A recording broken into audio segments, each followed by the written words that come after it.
Naglalaway nga ako sa mangga kaya humanap ako kahit gabi na. Kaso mare, may kamahalan daw ngayon. Hindi daw kasi panahon ng mangga kaya 400 na yung tatlo. Shoot mare, magastos palang maglihi ngayon. Pero okay lang yan dahil masarap namang gumawa.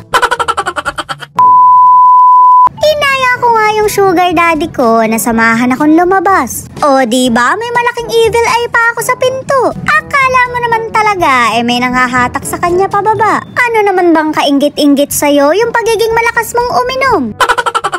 Naglalaway nga ako sa maasim kaya hahanap ako ng mangga. Ewan ko ba't lalayo pa ako may kili-kili naman ako. Abay maasim din naman yun, parang hindi ka naman nagtiting. Kinakabahan talaga ako mare, baka hindi na cravings to, lihin na pala. Hindi na alak yung titimplahin ko, kundi gatas na. Mabuti na nga lang at may naabutan pa akong bukas na tindahan. May manggang Davao sila na bongga sa laki. Kabod na nga lang akong naawa sa sarili ko dahil dinaig pa ako ng mangga. Mabuti pa talaga siya nakapag Davao na. Shoot mare, parang ibig ko na lang maging mangga.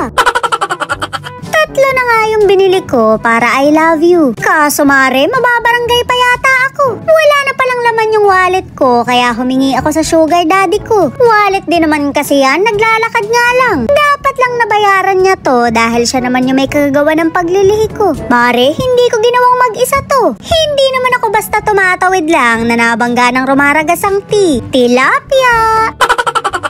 400 nga yung tatlo pero bumili pa rin ako. Hindi daw kasi panahon ng mangga kaya mahalang maglihi ngayon. Sa isip-isip ko naman sulit na rin to. Shoot mare, hindi makakarating sa Davao yung 400 ko. Kahit umangkas pa ako sa pakpak ng nanay ko kukulangin yung pera ko. Stop over pa lang namin gagastos na kami sa merienda. Nini na lang ako sa mangga nakapag Davao pa.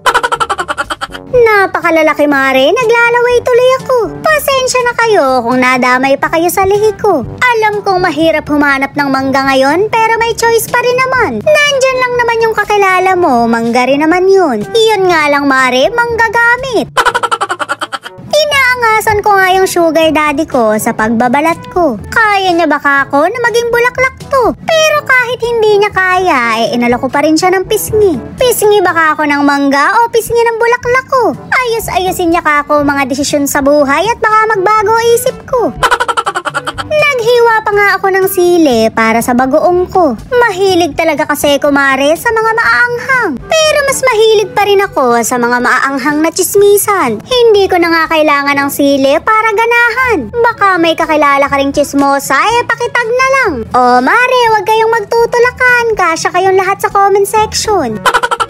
Napakasarap nga ng mangga dahil hindi ganong maasim. Naalala ko tuloy yung binili ng kaibigan ko noon. Matatamis daw yung nabili niyang mangga dahil sinabi ng nagtitinda. Nung kinain na namin mare, sabay-sabay na kaming nakangiwi. Sinabihan daw kasi siya ng ganda bili na kaya napabili naman siya. Uli-uli ka ako, wag na siya basta-basta naniniwala. Hindi sa matatamis na mangga kundi sa maganda siya. Nagtawanan tuloy kami mare habang mga nakangiwi kami. Netflix and chill nga kami mare ng sugar daddy ko. Pagka kasi Viva Max hindi kami nakakatapos ng palabas. Nasa exciting part pa lang pinapatay na namin yung TV. Shoot mare, kami na kasi yung nagtutuloy. O baka mamali ka ng dukot. O kuha na. Kuha na. O teka lang. Gago.